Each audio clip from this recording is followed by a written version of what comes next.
paz, queridos. Amém. Viu como tudo muda? As configurações foram todas mudadas hoje, né? Inclusive o pregador também. Mas eu me sinto muito honrado por estar aqui. Primeiro porque nesta congregação, há 30 anos atrás, escuta só, tem gente aqui que nem sonhava em passar por aqui. Há 30 anos atrás, foi onde eu dei o primeiro testemunho da minha congregação, aqui, neste local. Eu me converti na Unicórnio, vinha de uma doutrina espírita muito pesada, e aqui foi onde eu dei o meu primeiro testemunho dela. Aqui. Era assim, na parte lateral. Foi aqui, onde tudo começou a missão. Primeira vez que eu fui usado por Deus para ministrar um testemunho daquilo que Deus tinha feito comigo, as pessoas que estavam presentes naquele dia. Daquele dia para frente, desinvestou-se, o cara não parou mais de falar. Então este local é um local que tem um potencial incrível de enviar. Olha, essa programação próxima que vai acontecer aqui, certamente, eu não tenho dúvida de que vai acontecer uma preparação para envio. Porque o tema é para isso. É preparar para enviar. Porque nenhum de nós fomos chamados para ficar sentado no banco sem fazer nada. Nenhum. Até porque Jesus disse assim: ide por todo mundo e pregar o evangelho a toda criatura. Então, não é uma missão apenas para os apóstolos daquela época. É uma missão para a igreja do presente século. Nós fazemos parte dessa igreja. E como nós estamos neste período, a missão dos discípulos já passou. Agora, cabe a mim e cabe a você assumir esse papel e dar seguimento até que ele volte. Se ele não voltar nessa geração, mas pelo menos a nossa parte vai deixar para bater no ponto da virada. Porque existem pessoas, no meu entendimento, que Deus separou para você ser um instrumento para a opressão. Existem pessoas específicas que vai ser alcançada através da sua vida. Não importa a idade que você tem. Porque muitos não têm noção das pessoas que estão esperando com lágrimas descendo assim. Você talvez seja a resposta de muitas lágrimas.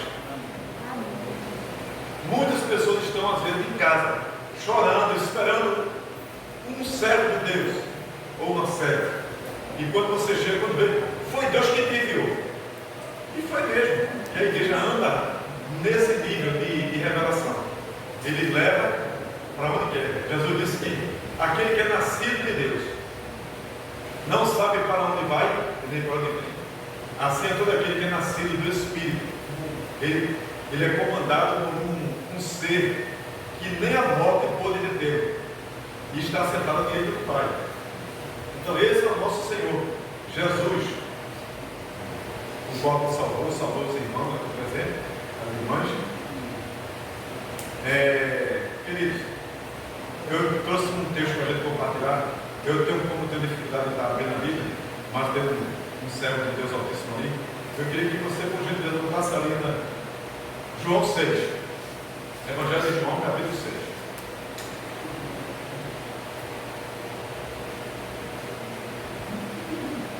O Evangelho de João, capítulo 6, ele vai tratar. Eu vou estar dando essa piscada e o texto vai aparecer. É justamente aquele momento em que Jesus ele vai para um determinado local e uma multidão cega. E fica aquela multidão e um dos discípulos chega para ele, no versículo 6, excepcionalmente, e faz uma pergunta. Jesus faz uma pergunta, ele, ó, e essa multidão toda, a gente vai dispensá-los? A pergunta que Jesus fez a Filipe foi, a Bíblia diz que foi para testar ele, porque ele bem sabia o que iria fazer. Olha, eu e você, muitos questionamentos nossos que nós temos, que você pergunta para Deus, às vezes é um teste que ele está fazendo com você, porque ele sabe o que vai fazer com você. Ele sabe. Ele tem uma forma perfeita de trabalhar com a sua vida. Sempre que você não tem como ter respostas assim, naquele momento. Os discípulos também tiveram esse momento. Puxa, essa multidão toda, é melhor dispensar eles. E vai dispensar eles com fome? Jesus disse: o que nós vamos fazer? Versículo 6, está ali? Você quer ler comigo? Versículo 6 do capítulo 6.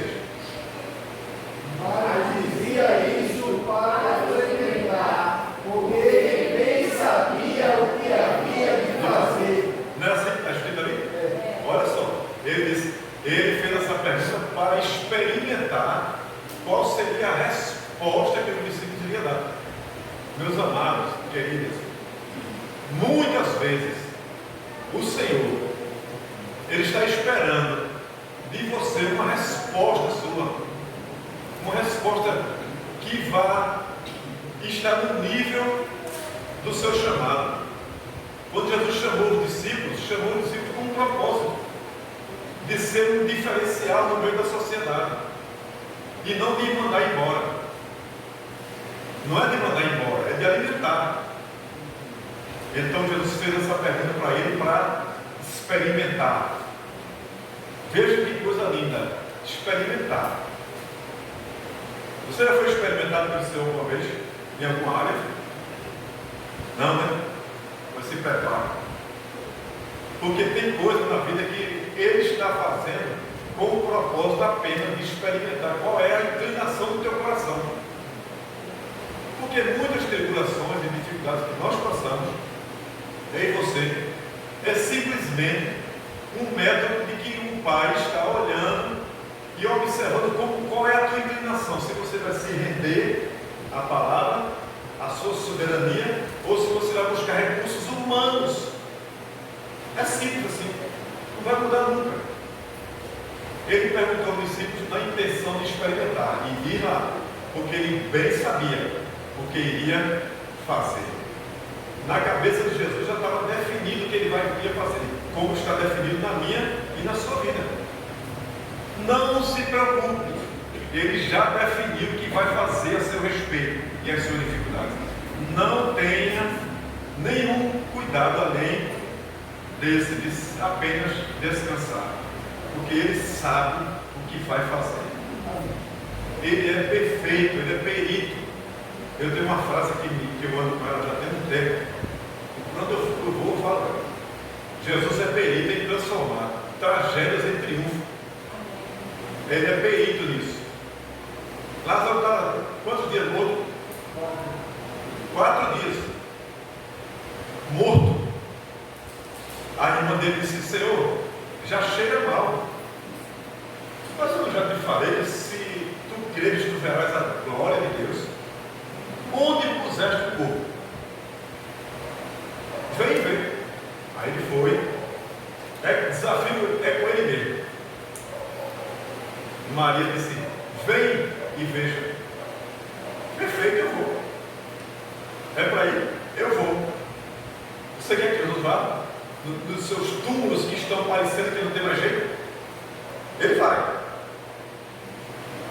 Não espere que ele fique de braço cruzado, porque ele não fica. Ele vai. Porque ele sabe o que vai. Diga comigo, ele sabe o que vai o quê? Fazer. Não tem preguiça não. Ele sabe o que vai o quê? Fazer. Ele sabe. Quando ele chegou de frente ao túmulo, estava lá uma pedra. Aí ele chega e diz: ó, tira a pedra. Muitas pessoas têm essa frase como dizendo assim: tu faz a tua parte que Deus faz o resto. Não é assim. Na minha concepção ele está dizendo assim: ó, seja parceiro meu no milagre.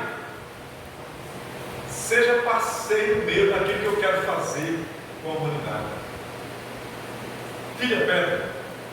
Quando tirar a pedra, ele se aproximou e chamou pelo nome. Ele não disse morto, vem para fora, não. Porque se ele dissesse morto, vem para fora, os outros que haviam sido enterrado, tudo viria. Ele chamou Lázaro, ele deu o nome, vem para fora. A voz de Jesus, ela é uma voz que ninguém consegue resistir, nem os mortos conseguem resistir. É irresistível a voz dele. Pedro, que estava lavando as redes, depois de passar no tempo cascando, e estava lá lavando as redes. Jesus passa, olha para ele e diz: vem e segue. Pedro passou uma semana para ir. A Bíblia diz que imediatamente ele deixou as redes e seguiu Jesus.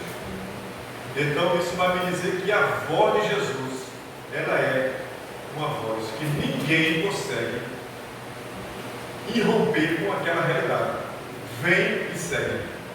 Ele foi: eu vou te fazer pescadores de homens. E assim foi. Mas o texto que eu disse que ia pregar, eu falei assim: não, é aquele que está ali, né? João 6.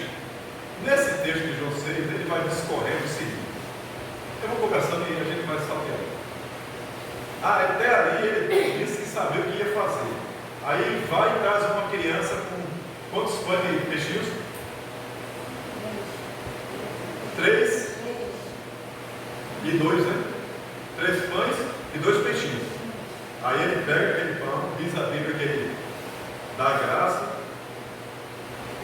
E engraçado é que naquele momento tem um fato que é uma conclusão do que aconteceu no Salmo 23. O Salmo 23, que muitas pessoas sabem de qual é salteado, ele vai dizer um texto assim que diz: ele me faz andar em pastos verdejantes. Nesse capítulo 6, ele vai dizer que Jesus tinha uma relva.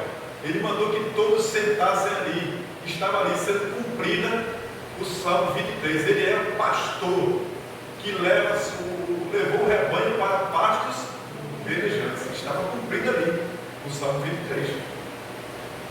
E ali ele multiplicou os pães, deu para os discípulos, ele foi lá, tirava um, parecia outro. Sempre ele é assim: olha, Deus tem um milagre para fazer. Sai o milagre da mão dele, tem outro embaixo. Não tenhas nenhuma preocupação sobre você. Olha, tudo que você espera em Deus, Ele é capaz de ligar. Tudo.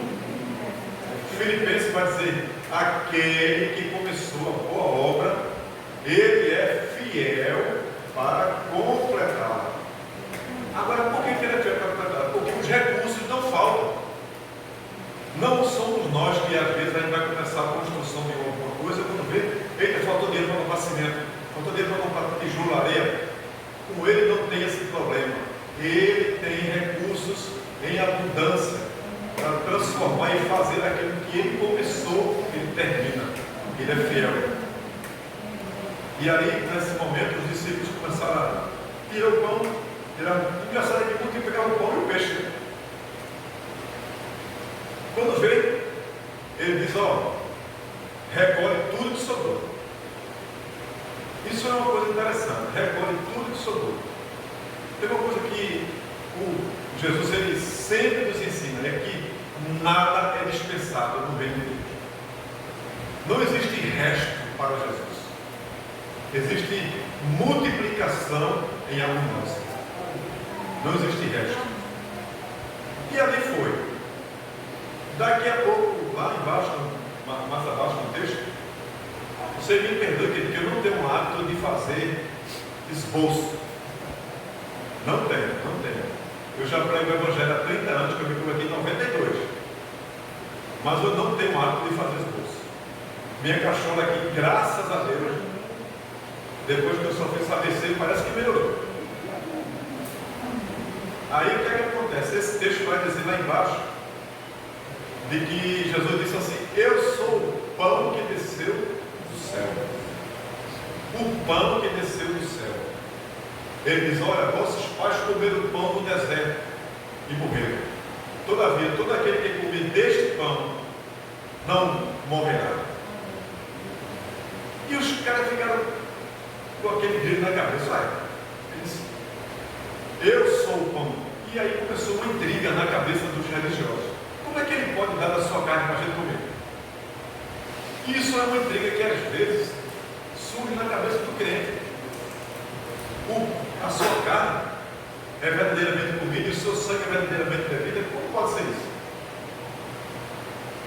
Aí a resposta está no próprio Evangelho de João, não precisa estar lá, que a gente já sabe, capítulo 1. João começa a dizer assim: no princípio era o Verbo, e o Verbo era Deus, e o Verbo estava com Deus.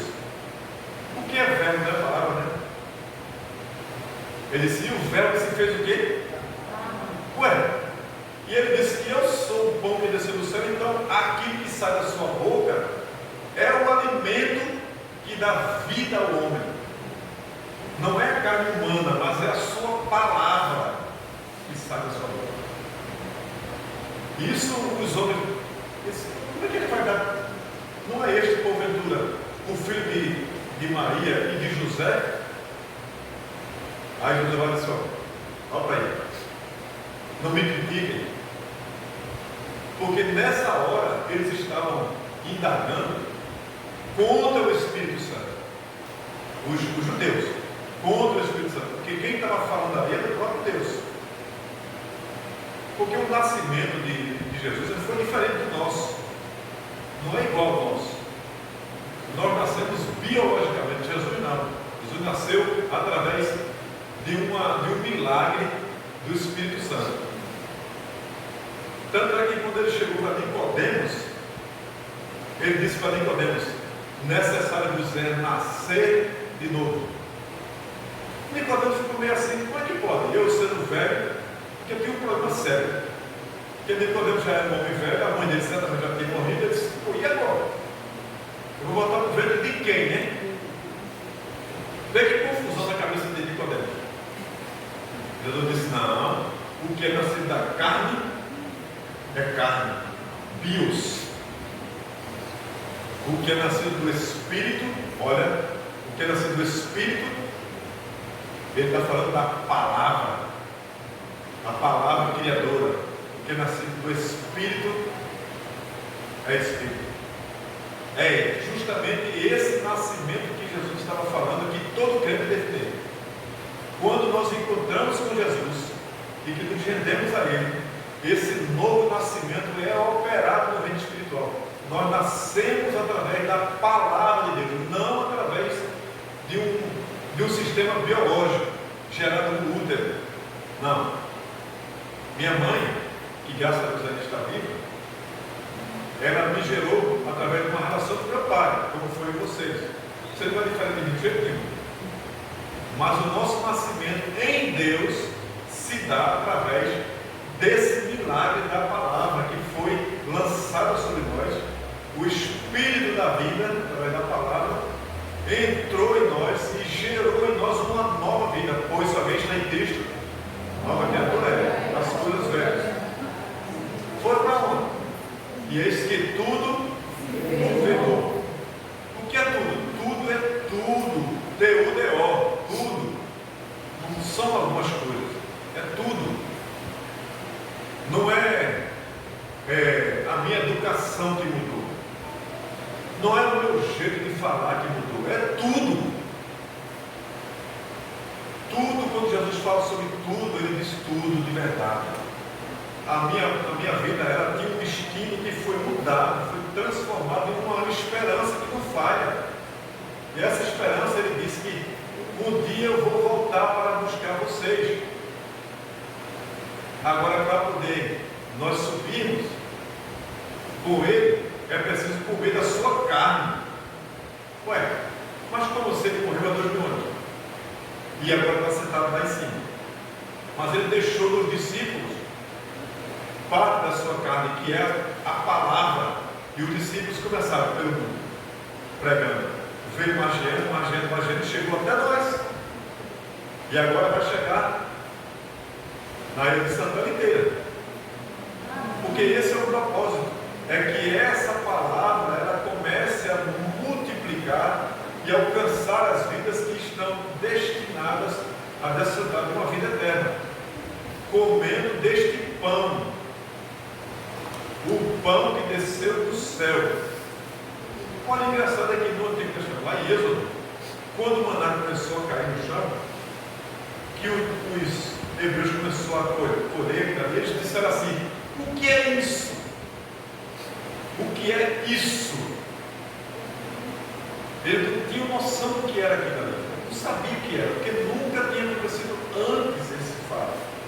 Aí eles começaram a pegar, colher, torrava e fazer dali o pão. Aí ele foi indagado: Moisés nos deu o maná. Ele disse: não foi Moisés quem nos deu, foi meu pai quem deu o maná. Agora, todavia, eu sou o pão que desceu do céu. Olha, Jesus tem uma coisa interessante, que ele não tem nenhum problema em dar com identidade dele próprio. Ele diz: eu sou o pão que desceu do céu, eu sou a porta, eu sou a verdade e a vida. Ele tem uma identidade própria. É o único no mundo que tem uma identidade própria, Jesus.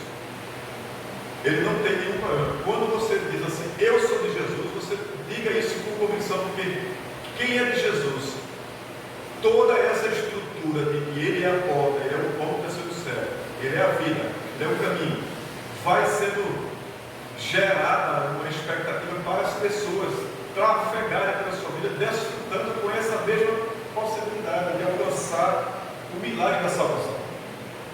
Porque o milagre da salvação é operado através de pessoas.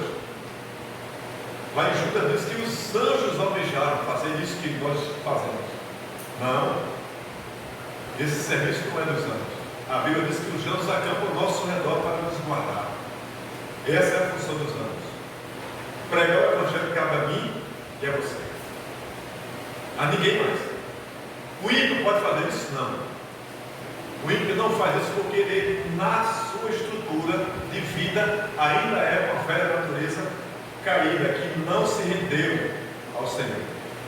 Por isso que o Salmo 1 vai dizer: bem-aventurado o homem que não anda segundo o conselho dos ímpios, nem se detém no caminho dos pecadores, nem se assenta na roda dos escarnecedores. Então, ele não tem uma estrutura pronta para poder aconselhar. Ele pode até ser gente boa, pode ser até um cara legal, mas não serve para me aconselhar, nem aconselhar você.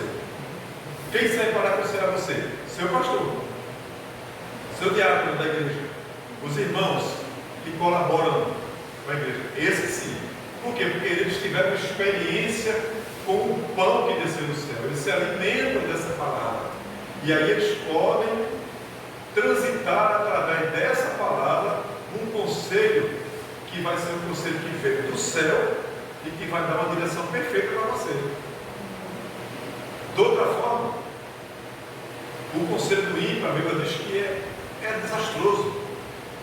A Bíblia diz que o pensamento do ímpio, até o pensamento dele é vergonhoso. Como pode ele aconselhar alguém? Como pode? Não há condições. É uma disparidade muito grande. A nova criatura que está dentro de mim e de você, ela só recebe conselhos eternos através de quem vai viver na eternidade. Isso é uma ligação que está entre Jesus e a sua igreja.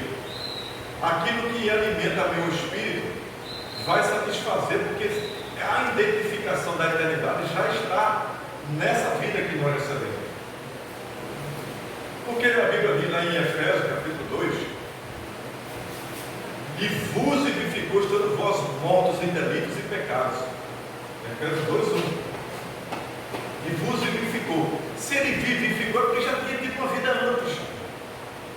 Não é assim, pastor? Vivificou porque tinha uma vida antes. Em Adão, nós tínhamos uma vida.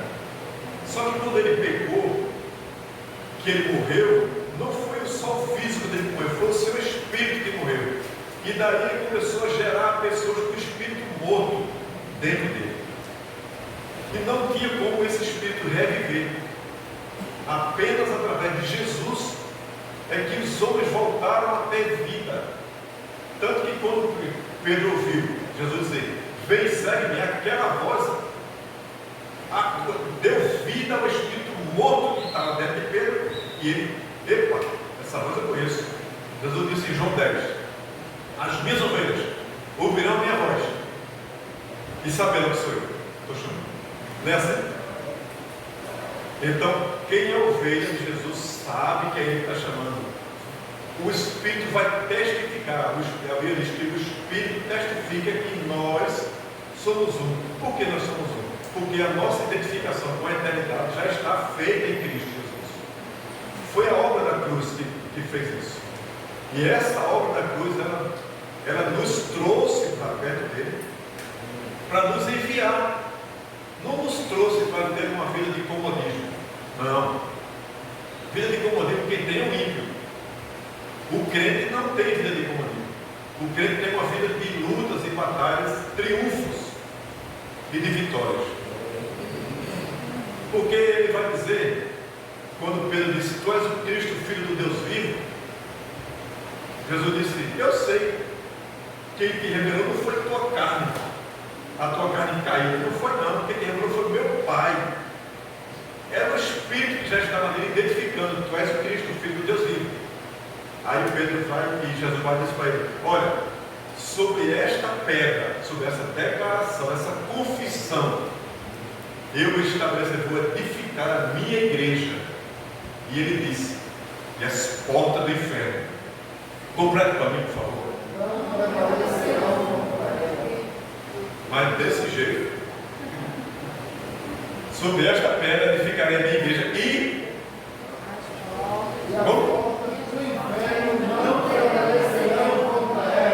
desse jeito prevalece. Pode de novo. Sobre esta pedra edificarei a minha igreja e as portas do inferno não prevalecerão contra ela. Então isso vai me dizer que todas as minhas lutas e batalhas, ela tem dia e hora para terminar. Não pode prevalecer. As portas do inferno, elas podem ser do tamanho que for, ou o exército pode ser do tamanho que for, não prevalece. Porque existe uma determinação do dono do mundo que não vai prevalecer. E ponto. Ninguém muda isso. Não, nada desse mundo vai mudar essa palavra. A Bíblia diz que passará céus e terra, mas a minha palavra não passará. Então essa palavra também não vai passar. Eu e você, nós fazemos parte de um povo adquirido com o seu sangue precioso para viver uma vida de vitória, uma vida plena, perfeita.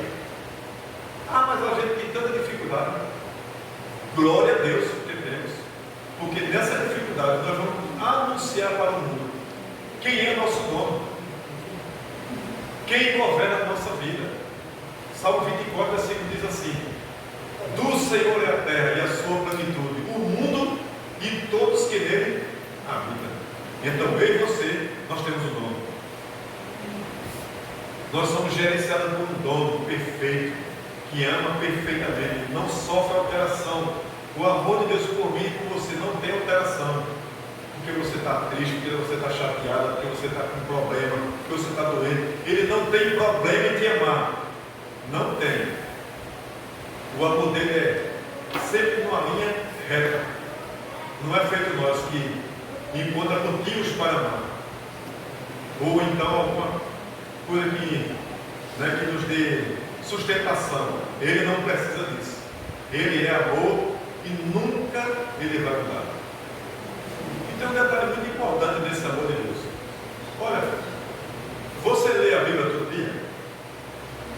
Sim ou não? A resposta é não vejo, né? Eu acho que não tem dúvida. Mas veja bem, se você lê a Bíblia ou não, isso não vai alterar o amor dele por você não. Agora, eu e você, quando lemos mais a Bíblia, nós vamos nos sentir mais amados. Porque a identificação do amor para conosco está na Escritura, na palavra, no pão. Toda vez que você lê a palavra e ela fala contigo, é Deus dizendo: eu te amo. Eu amo você, independente de qualquer coisa. Você ora todo dia? A resposta foi do mesmo jeito, né? Nem lê nem ora. Também não vai mudar o amor de Deus para você. A diferença é que quando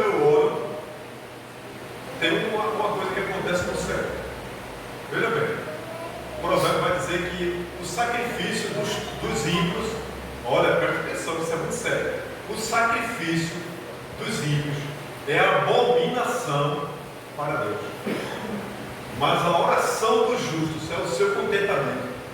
Você quer causar contentamento no coração de Deus? Ore.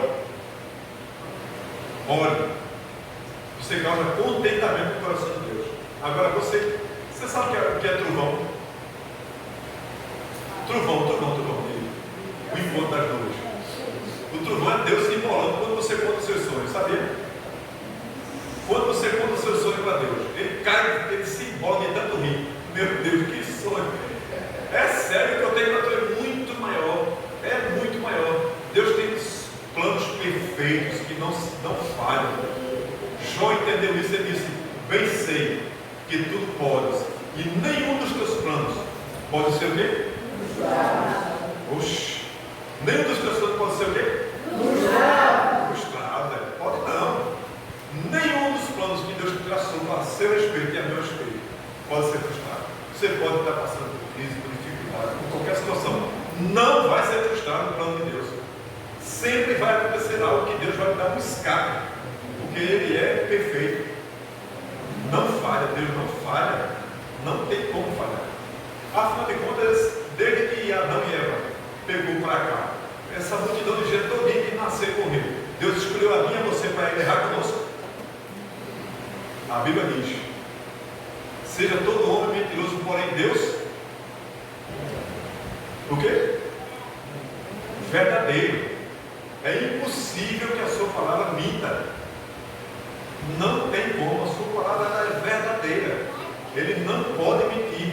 Se ele disse algo a teu respeito, vai cumprir. E ponto, acabou. Não tem como ele mudar, porque a Bíblia diz que ele não tinha para quem jurar acima dele, jurou por ele mesmo. Se eu juro por mim mesmo que eu vou cumprir. E ele vai cumprir, item por item. Se um dia você já escutou Deus falando contigo, dizendo que vai fazer algo, olha, o capeta, o tridente, seja lá o nome que você queira dar, ele pode se levantar de todas as formas, vai ser derrotado toda vez, porque aquilo que ele já disse que vai fazer, ele vai fazer. Tem uma promessa que Deus tem conosco, que muitas vezes nós falhamos. Muitas vezes nós falhamos em não nos dedicar melhor a ela. O carcereiro estava guardando a vida de Paulo lá, e de repente, no terremoto, Paulo e Silas, vocês sabem muito bem desse texto, e os presos começaram a sair. O carcereiro pegou a espada e queria se matar. Não foi assim? Aí Paulo disse: epa, para. Paulo interrompeu o espírito de morte que estava aqui. Para. Nós estamos aqui. Porque se Paulo e Silas tivessem fugido, ele iria morrer pela determinação do Império Romano. Ele estava condenado à morte. Porque ele falhou na missão de guardar Paulo e Silas. Mas ele disse: olha, nós estamos aqui. Aí ele vai e pergunta: o que deveu fazer para que eu seja salvo? A resposta foi simples: crer no Senhor Jesus Cristo. Será salvo quem? Tu e a tua casa. Essa promessa está valendo para os dias de hoje? Sim ou não? Sim. Está assim. Mas só que a gente vê o nosso parente tão desconfigurado, tão desmantelado com a vida de pecado, e acha que Deus não está trabalhando naquela vida. Aí deixa de orar, deixa de pregar. Deixa eu só ver para você. Não depende de você. Depende de quem disse a palavra. E ele é fiel para cumprir. Vai ser salvo. Ah, mas ele está no alto, está não sei o que, está vendo. Ele vai ser salvo. E vai descer aqui, ó. Nas águas. Mas é porque ele está no olha. Ele nem quer escutar, nem sequer. Você não se ferre, não.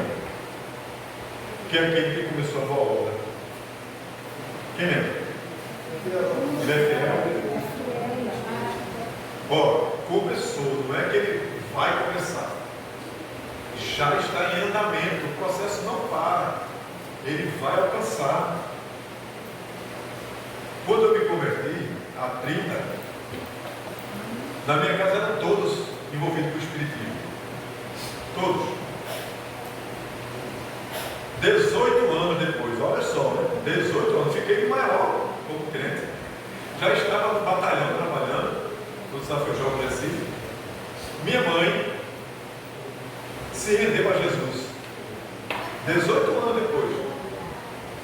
Olha, não precisou de eu discutir, nem de brigar, nem de puxar o cabelo, nem de rasgar a roupa, nada. Apenas criei que Deus iria trazê-la. E ela veio, viu? Moidinho, mas veio. Se rendeu, batizou-se nas águas e hoje continua se rendida aos pés do Senhor. Olha, Deus é fiel. Não tem perder não. Com o teu parente, com o teu vizinho que está lá incomodando, ele vai ser alcançado. Ele vai ser alcançado. Tem uma coisa que eu e você não precisamos crer com mais força. É que a nossa oração, quando ela é falada, dita lá para cima, ele escuta a nossa oração e atende nosso clamor. Ele atende. Olha, os hebreus passaram 400 anos como escravos no Egito. Imagina quantas pessoas morreram nesse processo. 400 anos. Nasceu, morria escravo, gerava outros escravos e morrendo. Até o dia que Moisés nasceu. Quando Moisés nasceu, Deus já estava traçando um plano para libertar o povo. Passará céu e terra, mas a minha palavra não passará. Ele tinha dito a Abraão, nele todas as famílias da terra seriam benditas. O povo hebreu era descendente de Abraão. E Deus escutou o gemido do povo lá, sofrendo. E enviou Moisés. Libertou o povo. Aí, em Cristo agora, que é descendente de Abraão, nós entramos nessa promessa em Cristo Jesus. Nós nos tornamos agora co-herdeiros dessa promessa. Então, nós somos benditos do Senhor em Cristo Jesus, na promessa que Deus fez a Abraão. Comendo deste pão, ele disse: olha, minha carne verdadeiramente é alimento, meu sangue verdadeiramente é minha vida. Então, a palavra de Deus não pode, de forma nenhuma, voltar vazia. Ela vai cumprir com o seu objetivo, que é pelo qual ela foi destinada. Domingo passado eu estive aqui.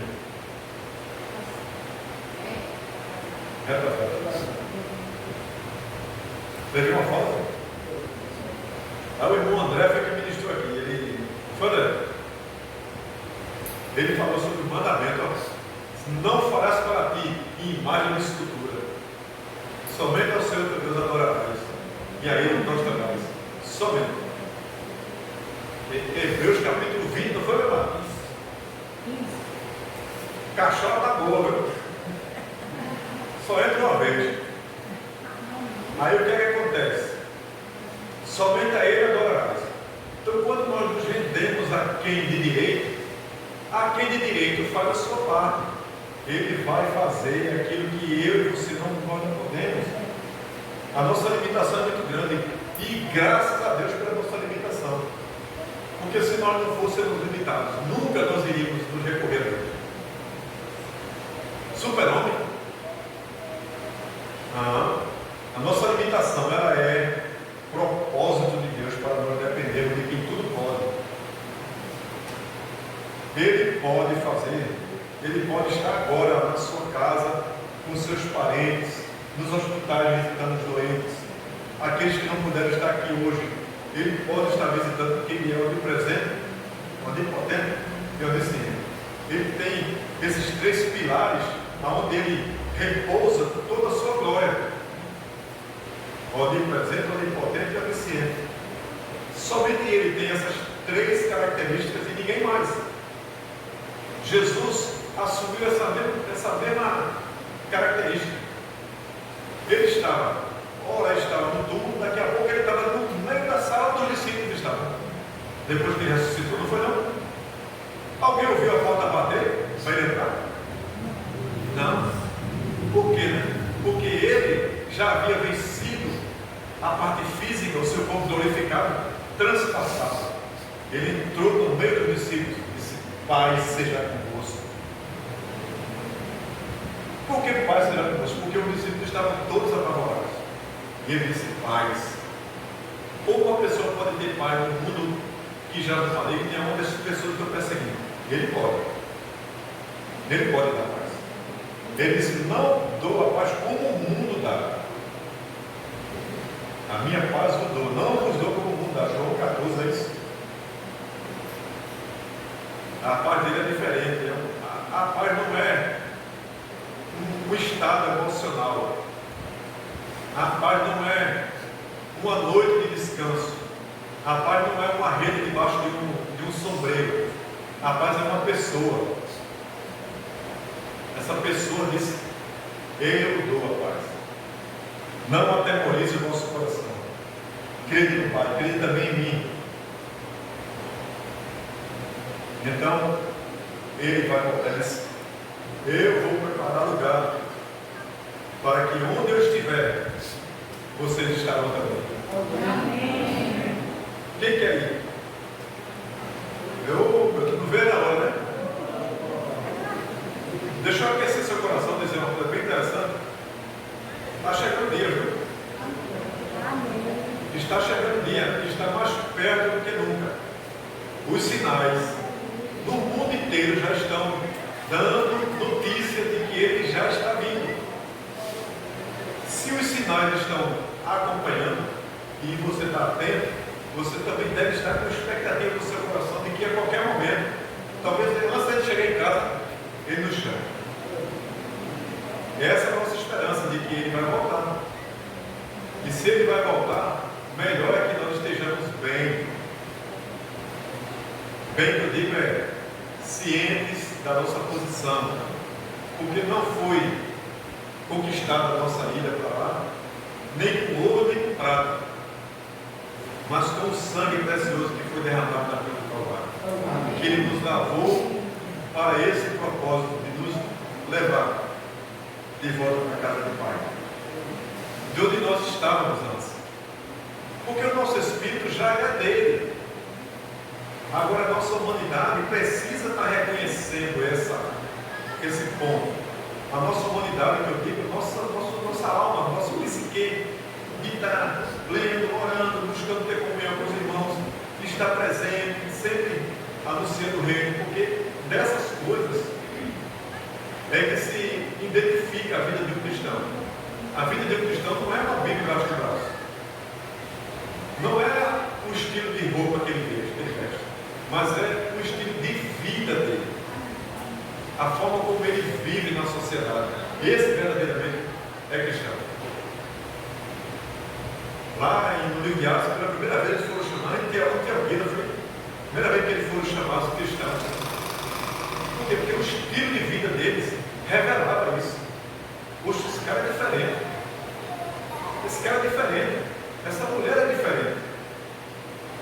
Esse meu filho é diferente. Você já escutou isso de alguém? Então tá bom, escutava. Ou então, exercitar para que o vizinho perceba, o parente perceba, o amigo da escola perceba, do trabalho. Porque essa identificação vai fortalecendo também a nossa própria vida, nosso testemunho. Porque sem esse testemunho de vida, não tem como a gente ter uma vida santa. Não tem. Queridos, eu tenho muito assunto. Eu sei que essa é a primeira, aliás, essa é a segunda que eu venho aqui. Não, uma outra vez eu peguei aqui. Mas como pastor Adierson aqui, é a primeira vez. Da outra vez que eu peguei aqui, era o pastor Divaldo, que é meu cunhado.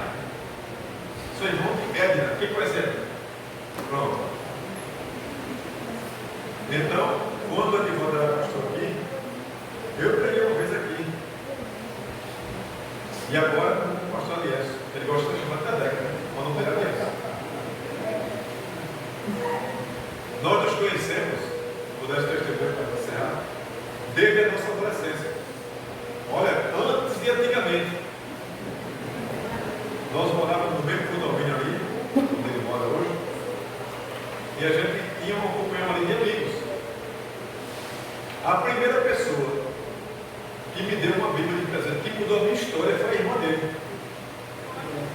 Amor, Maria das Neves. Ela me deu uma Bíblia de presente, sabendo que eu era espírita. Você recebe e recebe. Foi o primeiro presente que mudou a minha vida. Não foi um sapato, não foi uma camisa, uma calça, não foi a Bíblia que eu ganhei. Quer ser usado? Dê uma Bíblia de presente a alguém. Ela me deu e hoje estou aqui, ó, compartilhando com você. Amém, querido? Para não passar em branco. Existe alguém aqui no nosso meio que ainda não se rendeu ao Senhor e quer fazer isso hoje. Aproveitar essa oportunidade e dizer assim: hoje é meu dia de me render ao Senhor e começar agora uma vida nova com Jesus. Tem alguém no nosso meio que quer se render ao Senhor? Sim? Faça o sinal para você. Eu sei que tem. Lá no link está dizendo assim: eu quero, mas eu estou com vergonha. Não se preocupe. Porque esse é um momento seu, especial, para com Deus. Ele separou esse dia para você ter um encontro pessoal com Ele. Tem alguém que quer se render ao Senhor nesta noite? Dizer assim: eu vou começar hoje uma nova história. Jesus vai começar a escrever uma história nova na sua vida. Vem cá. Quero lhe conhecer. Orar com você.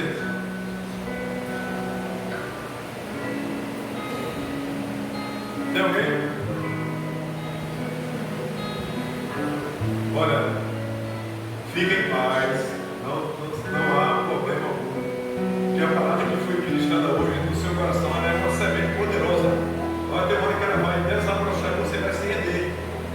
Pode ser que não seja hoje, mas vai acontecer. Se você entrou por essas portas, é porque Deus tem um plano na sua vida. Amém, queridos? Amém.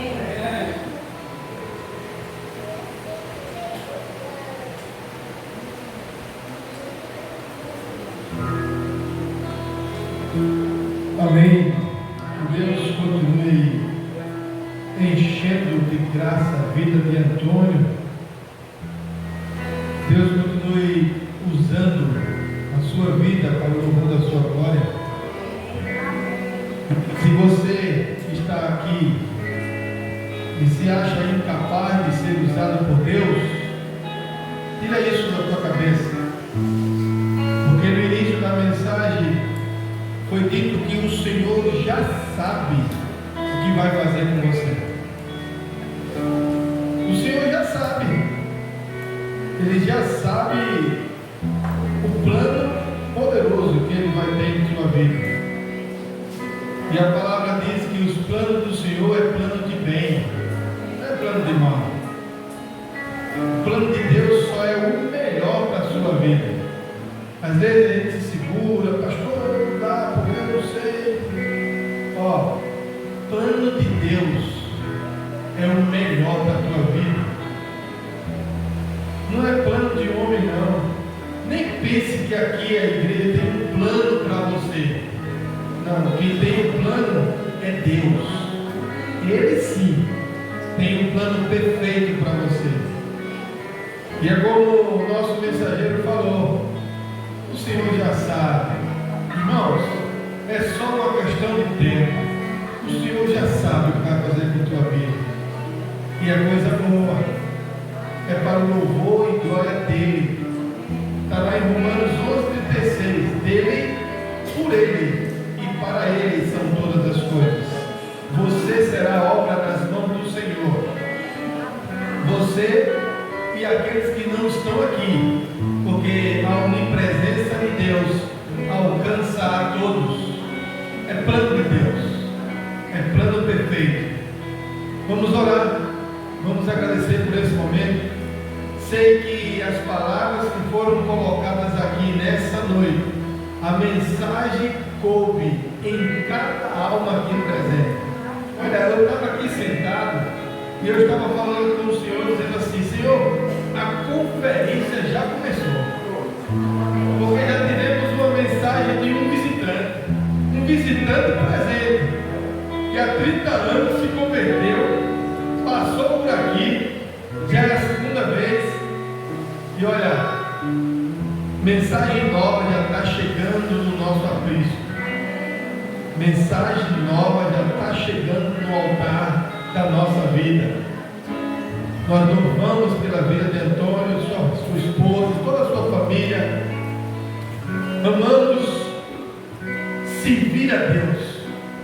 Não há patrão nessa vida que seja melhor do que Deus. Ele não deixa faltar nada. Amém? O plano dele é perfeito e você faz parte dele. É isso que me deixa feliz. Você faz parte do plano de Deus. Eu faço parte do plano de Deus.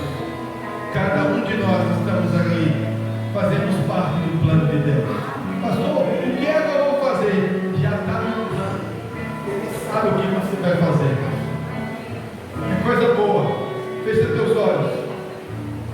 Senhor Deus, te louvamos, ó Deus, nessa noite.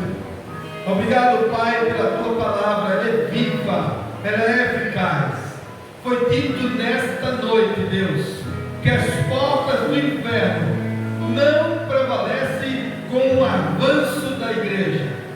Ó Deus, o inferno treme, Pai, porque a igreja vai avançar. Ó Deus, a porta, Senhor, é um mecanismo de defesa. O inferno quer se defender do ataque da igreja. A igreja é que ataca. A igreja, ó Deus, é que avança. O povo de Deus, ó Deus, usado por ti, com os planos do Senhor, é que dá um passo para frente. Ó Deus, foi assim com o teu povo conduzido por Moisés, onde o Senhor disse que o povo continuasse marchando, que o mar ia se abrir, as portas, as negatividades, as coisas contrárias a Deus não prevalecem com a tua igreja, com aquele que te serve, com aquele que te ouve, com aqueles, ó Deus, que estão dentro dos teus planos. Os planos do Senhor são planos bons, são planos, ó Deus, para o nosso bem, e que nós possamos avançar, que a igreja de Jesus Cristo possa avançar, possa, ó Deus, dar um passo, que o mar se abre, que as coisas acontecem, porque assim é a tua palavra e é assim o teu plano para com o teu povo. Ó Deus, em nome de Jesus, que nessa noite, Deus, todos nós podemos se encontrar diante do Senhor e assim, ó Deus, se render aos teus pés, se render, ó Deus, aos planos do Senhor, ao plano salvífico da tua palavra sobre toda esta humanidade. Ó Deus, nos leva em paz para nossas casas, nos leva, ó Deus, a nos dar uma semana debaixo da tua graça. Em nome de Jesus, nos prepara durante essa semana para podermos, ó Deus, proclamar a tua palavra, para falar do teu amor e assim, ó Deus, levar vidas ao teu encontro e que o plano perfeito de Jesus possa se cumprir na vida de todo aquele que crê no Senhor. Em nome de Jesus, ó Deus, te pedimos uma bênção especial para o neto de Tita, Deus, que está internado, ó Deus, lá na Unimed da Ilha do Leite, Deus. Visita não só ele, mas todos que estão lá, Pai. Visita no teu nome. Faz, ó Deus, milagre acontecer naquele lugar. Faz famílias, ó Deus, voltar a sorrir e confiar no Senhor, no nome de Jesus. Amém. Já começou a conferência, já recebemos uma nova palavra e quarta-feira, meus irmãos, não falte o culto de oração, pois estaremos juntos para estarmos orando diante do Senhor para tudo que vai acontecer. Eu quero só dizer para vocês, quarta-feira, o culto de oração será aí na frente, será ao ar livre, porque iremos proclamar a glória de Deus e entraremos no nosso culto de festa, de festividade, muito mais forte do que começamos, amém? O culto será na frente da igreja, ao ar livre, com todas nós participando, amém? Com uma oração silenciosa, a gente se despede deste momento. Tem outro texto?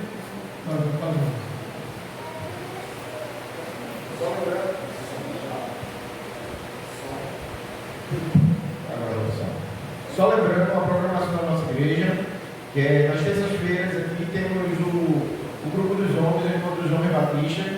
Então às 7h30 todos estão convidados, todos os homens da nossa congregação.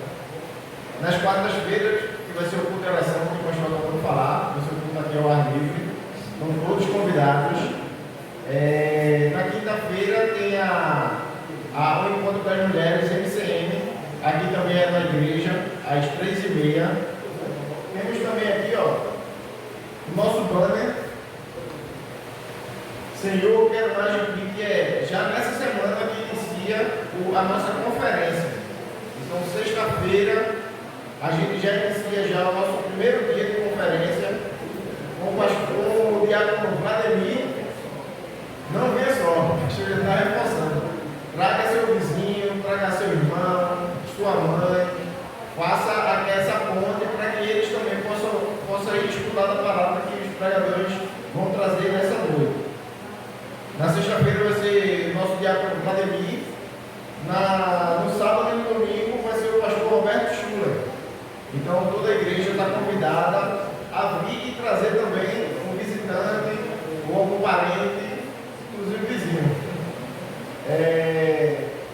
Lembrando também que também nos domingos, né, no sábado vai ter não vai ter um ensaio do grupo. E também não terá no domingo a EBD, porque já estaremos aqui já preparando para dar início já ao culto. 7h30. O horário do culto no domingo vai ser às 7h30. Os 3 dias, da sexta, sábado e domingo, o início do culto vai ser às 7h30, certo? E outro aviso também é que a cantina está funcionando hoje. Então os irmãos, assim que acabar o culto, não esqueçam de dar uma passadinha aqui na cantina. E o dinheiro vai ser para benefício do aniversário das crianças também. Vamos fazer a nossa oração para encerrar este culto. Oremos. Senhor nosso Deus, nosso Pai, muito obrigado, Senhor, pela mensagem, Senhor, que foi trazida, Senhor, através do nosso irmão. Que tu possa abençoá-lo, meu Deus, e que ele possa, Senhor, estar sendo um instrumento, Senhor, teu, onde quer que ele esteja, Senhor. Cuida da tua igreja, meu Deus, que nós possamos, Senhor, a cada dia aplicar a tua palavra em nossos corações, meu Deus. E assim a cada dia ser transformado pela tua palavra, meu Deus. Fica conosco, Senhor, nos leva tranquilamente para nossos lares, meu Deus. É o que te pedimos, em nome de Jesus. Amém. Após a oração silenciosa, todos convidados para a cantina. Amém.